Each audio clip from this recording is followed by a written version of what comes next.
Selamat datang di channel Pemuja Malam. Jangan lupa like, share, and subscribe ya. Terima kasih. Episode 34 Mendadak Gelisah Sendiri.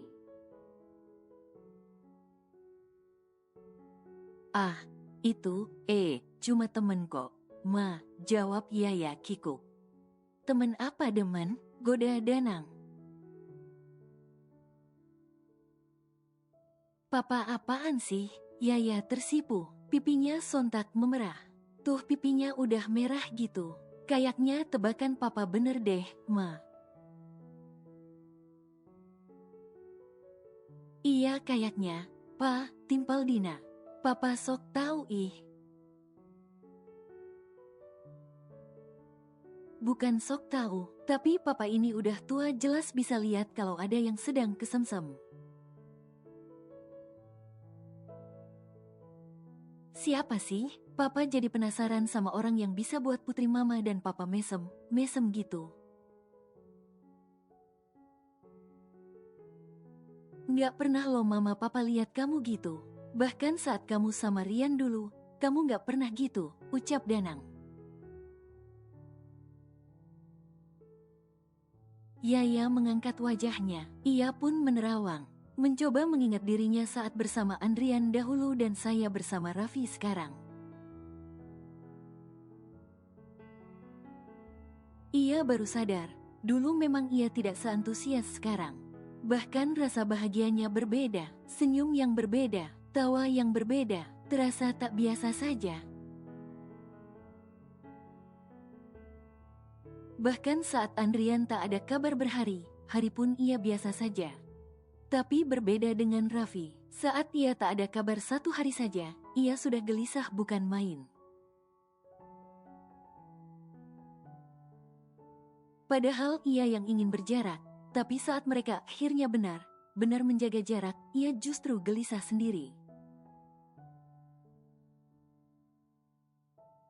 Cinta, apa jangan? Jangan dulu sebenarnya aku tidak mencintai Rian.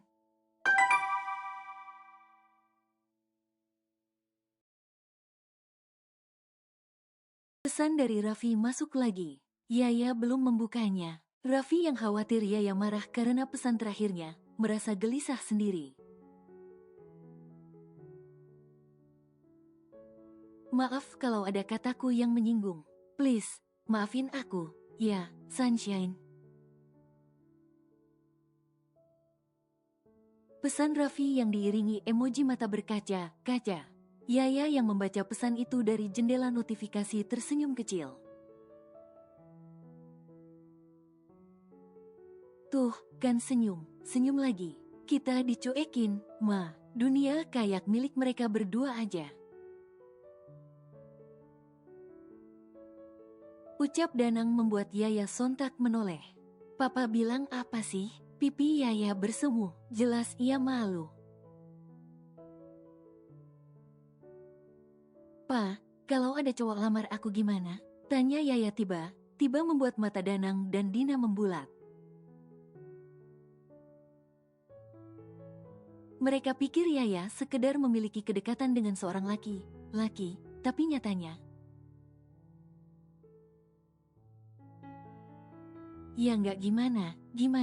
Mama dan Papa menyerahkan segala keputusan padamu. Kalau kamu rasa cocok, ya udah.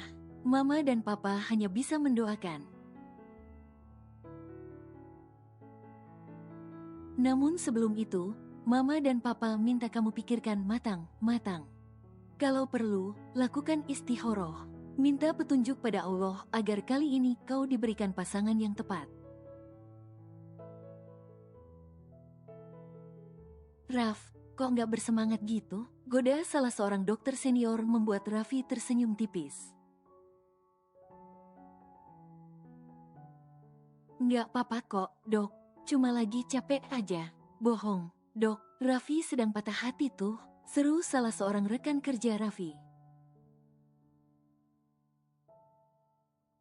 Apaan sih, lu, Ram? Mata Raffi melotot. Ia malu pada KSM dokter umum yang kebetulan bertandang ke ruangan mereka. Oh, Ya, wah, sayang sekali putri saya sudah tertarik dengan laki-laki lain. Kalau tidak, mungkin saya akan mencoba menjodohkan kalian. Kayaknya cocok. Cie, udahlah, Raffi. Ada yang pasti, kenapa menunggu yang gak ada kepastian, goda temannya. Bukannya gak ada kepastian, Ram. Hanya saja, belum waktunya saja. Insya Allah, jodoh takkan kemana. Jawab Raffi membuat KSM dokter umum tersenyum lebar. Saya suka keyakinanmu, percayakan semuanya pada Allah. Semoga doa dan harapanmu terkabul. Ujar KSM dokter umum yang tak lain adalah Dokter Danang. Amin ya Rabbal Alamin. Terima kasih atas doanya, Dok. Raffi tersenyum lebar.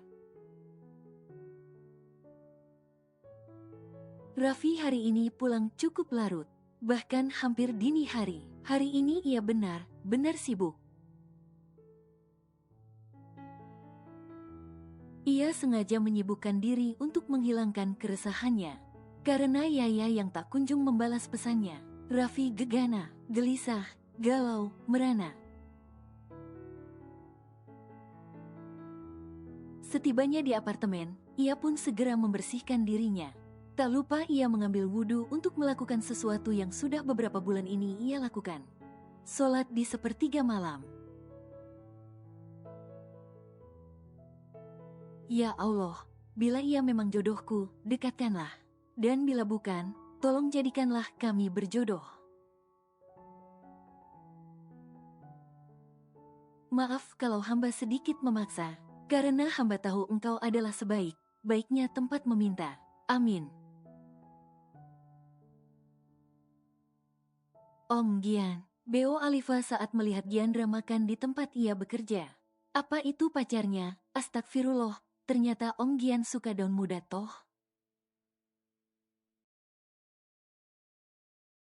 Duh, mana masih muda banget. Cantik pula, kalah sebelum berperang ini mah namanya. Gumam Alifa saat melihat Giandra sedang makan berdua dengan seorang gadis muda. Gadis itu memang terlihat cantik dan periang. Sesekali Giandra menyuapi gadis itu, pun sebaliknya.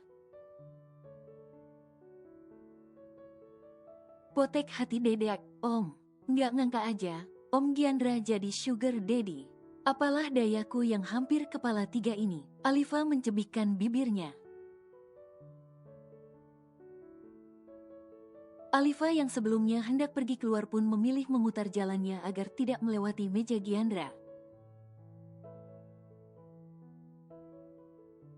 Ia memalingkan muka agar tidak melihat romantisme sepasang insan yang berbeda usia cukup jauh itu. Ah, patah hati ternyata rasanya sesakit ini, gumamnya sambil melangkah gontai. Karena pikirannya yang kacau, kaki Alifa sampai kepentok kaki kursi. Alhasil ia kehilangan keseimbangan dan nyaris saja jatuh kalau sampai tidak ada sepasang lengan yang menahan tubuhnya. Hati, seru seorang laki.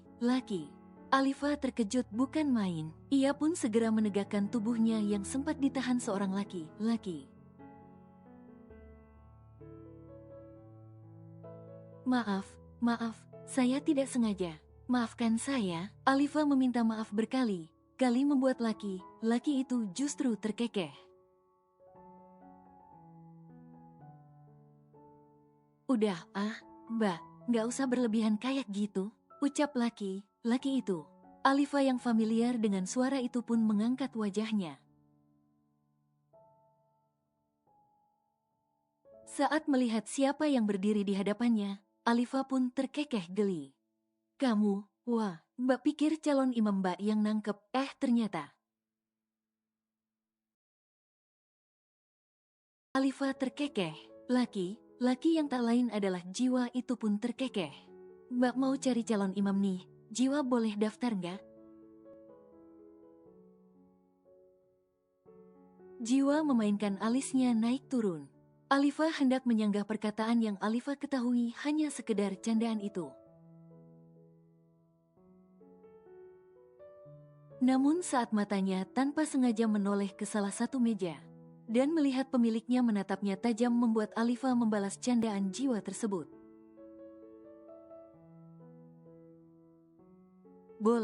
Boleh banget. Siapa sih yang gak mau sama anak muda yang tampan keren seperti kamu? Wah, beneran. Kalau begitu, bagaimana kalau kita ngedate sekarang? Aku traktir deh. Oke, setuju. Alifa lantas menggandeng tangan Jiwa keluar dari restoran. Setelah berada di luar, Alifa pun dengan cepat melepaskan gandengannya kemudian menghembuskan nafas lega. Loh, kok tangannya dilepas? Gandeng lagi dong, goda Jiwa. Keenakan lu, ya. Jiwa terkekeh. Kan Mbak yang gandeng, kok sekarang tiba-tiba Mbak yang protes? Jiwa kok mencium aroma tak biasa di sini. Jiwa merasa sikap Alifa sedikit janggal. Meskipun mereka biasa bercanda seperti itu, entah mengapa ia merasa Alifa sedikit aneh siang ini. Terlihat dari cara ia menghela nafas tadi. Aroma apa? Aroma kentut? Apa, Mbak Alifa kentut? Seru Jiwa dengan suara yang sedikit tinggi membuat Alifa membulatkan matanya. Ia pun segera menutup mulut Jiwa. Apaan sih? Wah, mau buat Mbak malu? Bibir Alifa mencebik. Jiwa lantas menjepit bibir Alifa menggunakan ibu jari dan telunjuknya. Persis kayak cocor bebek, Mbak. Jiwa, kamu nyebelin deh. Alifa memukul pundak Jiwa membuat laki itu tergelak kencang. Apa itu pacarnya Jiwa ya? Gumam seorang gadis saat melihat keakraban Jiwa dengan Alifa. Wajahnya sedikit ditekuk, nyaris tak berbeda dengan seseorang yang berdiri di sampingnya. Seseorang itu pun menekuk wajahnya, ada kilat tak suka di netranya. Dari mana aja, Al? Tanya Yaya yang baru datang dari cabang restonya yang lain. Jalan sama Berondong, ujar Alifa sambil terkikik geli. Berondong? Bukannya kamu suka sama yang lebih tua dan dewasa, iya? Heran Yaya karena menurutnya Alifa begitu cepat berputar haluan. Alifa tergelak kencang. Masih, dong. Tapi kalau Om-nya lebih suka sama daun muda, aku bisa apa? Kalau dia bisa sama yang muda, aku pun bisa. Alifa tergelak lagi. Dasar aneh, ejek Yaya. Alifa tertawa. Mau tahu nggak siapa berondongnya? Alifa menaiki turunkan alisnya. Emang aku kenal? Alifa mengangguk. Kenal banget malah. Yaya syok. Entah kenapa tiba ia teringat dengan Raffi. Bagaimana kalau ia tiba kepincut gadis muda? Meskipun saat itu ia mengatakan rela bila Raffi menemukan seseorang yang ia cinta. Tapi itu sekedar dalam kata, karena kenyataannya hatinya tak rela. Ia tak ikhlas, apalagi ridho. Kamu kenapa? Ya, tanya Alifa saat melihat ia jatuh tiba terbengung sendiri. Siapa laki itu? Entah kenapa ia ketakutan sendiri. Ia takut laki laki itu adalah adik lu. Alifa langsung tergelak kencang setelah mengatakannya. Yaya yang kesal lantas mencubit pipi Alifa yang memang sedikit cabi. Ih, nyebelin banget. Udah bikin parno aja, kesal Yaya. Au, sakit kakak ipar. Adik iparmu ini tahu kalau pipinya itu cabi, lucu, imut, dan menggemaskan. Tapi nggak mesti dicubit juga, sungut Alifa sambil mencebikkan bibirnya. Dih, ogah punya adik ipar macam kamu. Apalagi jiwa itu masih sangat muda. Keburu jadi perawan tua kalau kamu mesti nunggu dia jadi dokter. Yah, kakak ipar kok gitu? Masa adik ipar dibuat potek 2 kali sih? Yaya tersenyum geli sendiri melihat tingkah Alifa. Entah mengapa malam ini Yaya begitu gelisah. Bila sebelumnya ia selalu gelisah karena takut kembali mengulang kepahitan yang sama seperti pernikahan pertamanya. Maka kali ini Yaya justru gelisah karena takut Raffi akhirnya benar-benar berpaling darinya. Dan menemukan perempuan lain, meskipun sebisa mungkin ia berusaha untuk ikhlas menerima bila hal itu memang terjadi. Tapi nyatanya hatinya justru merasa sakit. Ya ampun, berondong satu itu bisa aja bikin hati orang gak nyaman. Yaya memandang ponselnya. Ia membaca setiap pesan yang Raffi kirimkan. Setiap memiliki waktu senggang, pasti Raffi akan mengiriminya pesan. Akan tetapi, entah kenapa beberapa hari ini Raffi tak kunjung mengirimkannya pesan. Pesan yang terakhir justru masuk beberapa malam yang lalu. Yaya mendadak gelisah sendiri. Selamat malam, Sunshine. Jangan tidur terlalu malam, ya. Semoga kau memimpikannya aku. Miss you so much. Hanya pesan seperti itu, namun mampu membuat senyum Yaya terukir. Namun dalam hitungan detik senyum itu memudar.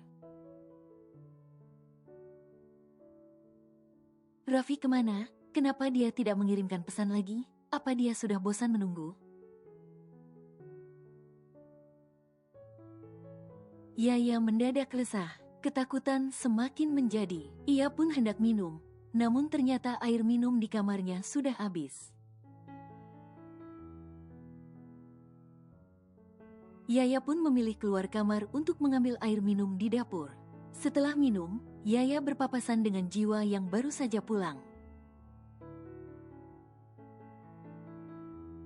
Dari mana? Wah, kok pulangnya malam banget? Tanya Yaya yang tahu kalau jarum jam sudah menunjukkan angka 10.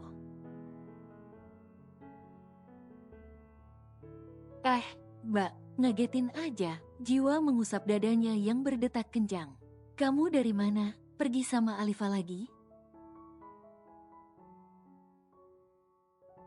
Enggak kok, dari rumah sakit. Rumah sakit? Siapa yang sakit? Besok kok malam?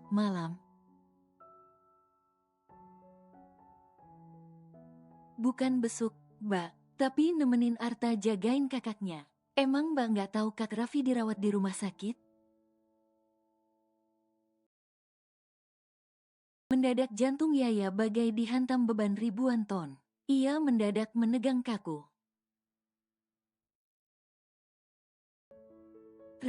Raffi, memangnya dia sakit apa?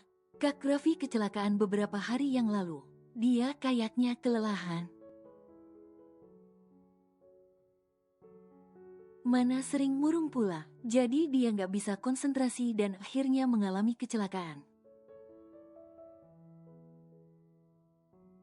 Ungkap jiwa membuat nyawa Yaya seakan terenggut dari raganya. Itu nggak mungkin. Yaya tergagap sendiri. Matanya seketika diselimuti kabut bening. Bola matanya berpendar. Sekali kedip saja, mungkin kabut bening itu akan meluncur bebas membasahi pipi. Wah, tolong antar Mbak ke rumah sakit sekarang. Mbak, mohon. Melas Yaya yang akhirnya tak mampu menahan desakan di matanya. Ia menangis.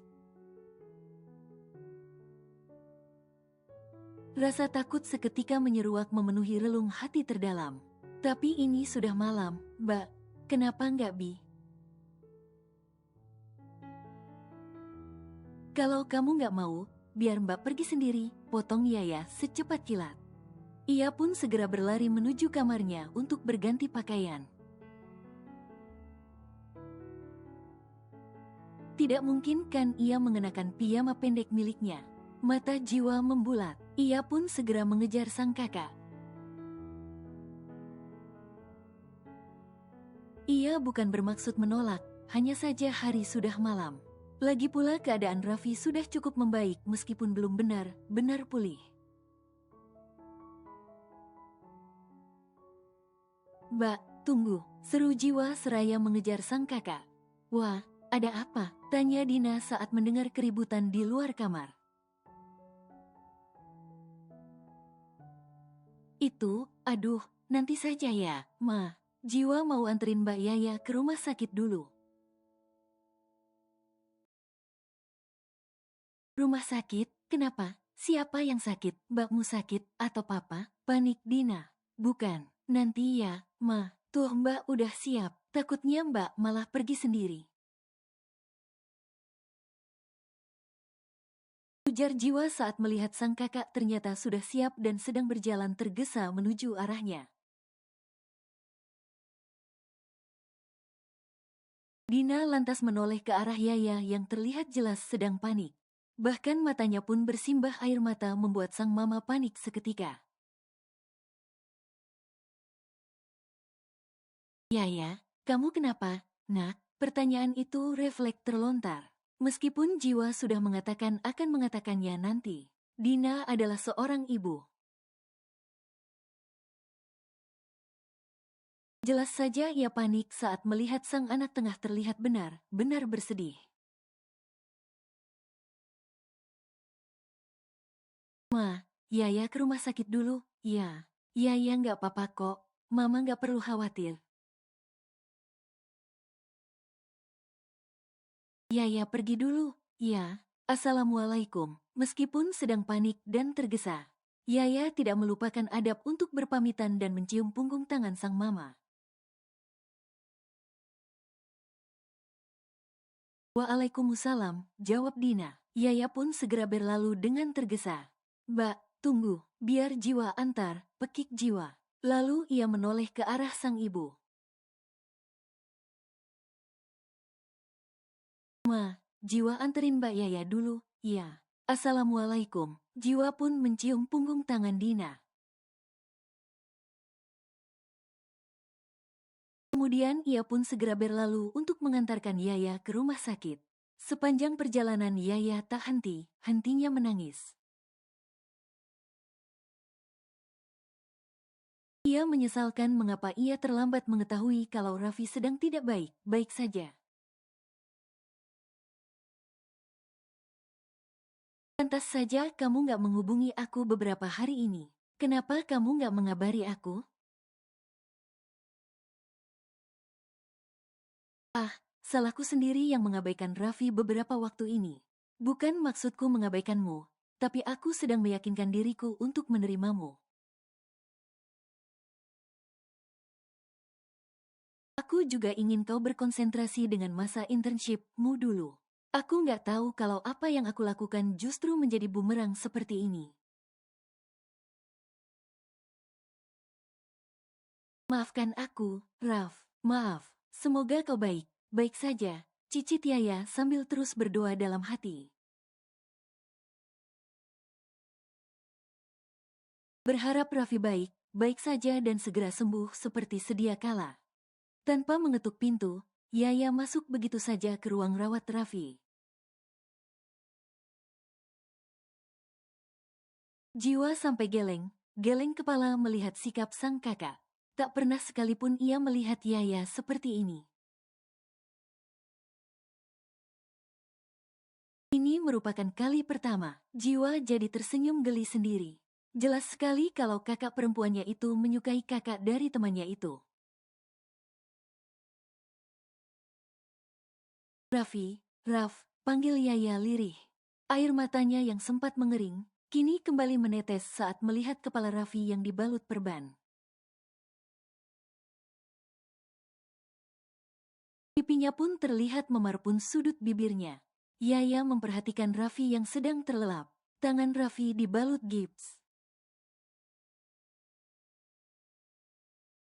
Yaya tak sanggup menahan kesedihan di hati. Ia pun terisak melihat keadaan Raffi seperti itu.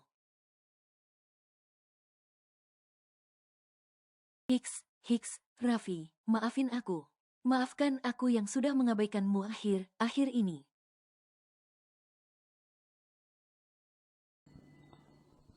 Bersambung.